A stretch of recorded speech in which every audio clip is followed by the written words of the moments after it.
Hello everyone, good morning.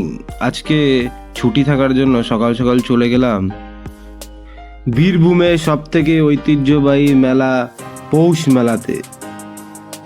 বাড়ির থেকে breakfast বানিয়ে বাড়িতে না খেয়ে আমরা গাড়িতেই খেয়ে নিলাম, যাতে একটু সময়টা বাঁচে। তাই সময় বাঁচিয়ে আমরা ঠিক টাইমেই পৌঁছে গেলাম বোলপুরের মেলা পৌষ মেলাতে। পৌঁছে দেখলাম গেটের সামনে লেখা আছে, সকল দর্শনার্থীদের স্বাগত জানাই 2025 পৌষ মেলা। মেলায় ঢোকার সাথে সাথেই দেখতে পেয়ে গেলাম বোলপুরের সেই ঐতিহ্যবাহী জিনিসগুলো। প্রথমেই একটা কথা জানিয়ে রাখি, কেনাকাটা করার আগে কিছু নিয়ম জেনে রাখা দরকার। প্রথম তো আপনাদের এখানে ইউপিআই, ফোনপে বা স্ক্যান করে কোনোভাবেই কিছু করা যাবে না, কারণ কি এখানে জ্যামার লাগানো আছে। পারলে সঙ্গে করে ক্যাশ নিয়ে আসবেন। কেনাকাটা যদি করেন তবে কিন্তু ব্যাগ অবশ্যই বাড়ির থেকে নিয়ে আসবেন, কারণ কি এখানে প্লাস্টিক ব্যান্ড আছে।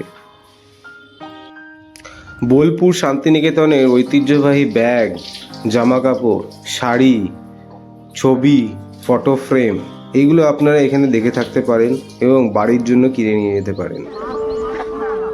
2025 সালের শান্তিনিকেতন পৌষ মেলায় আগত সকল দর্শনার্থীকে বীরভূম জেলা পুলিশের পক্ষ থেকে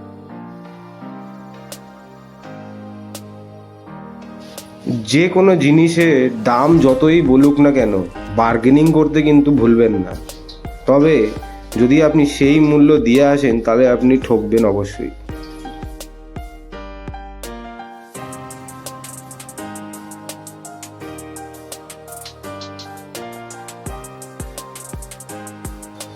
বেতের তৈরি দোলনা বা বসার চেয়ার, এগুলো খুবই ভালোভাবে বানাচ্ছিল এই কাকুটা। মোটামুটি দাম রেখেছে 3000 থেকে 4000-এর মধ্যে। আর সোফা সেটের দামও ওরকমই কম বেশি হয়ে যাবে।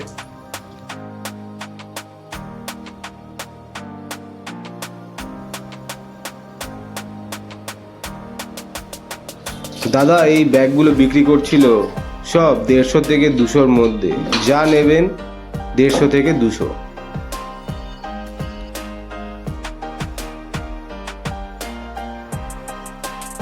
যেই জিনিসটা দেখার জন্য এত দূর থেকে আসা, বোলপুরের ঐতিহ্য কলা ভবনের স্টুডেন্টরা এইভাবেই বসে বসে এঁকে দিচ্ছে।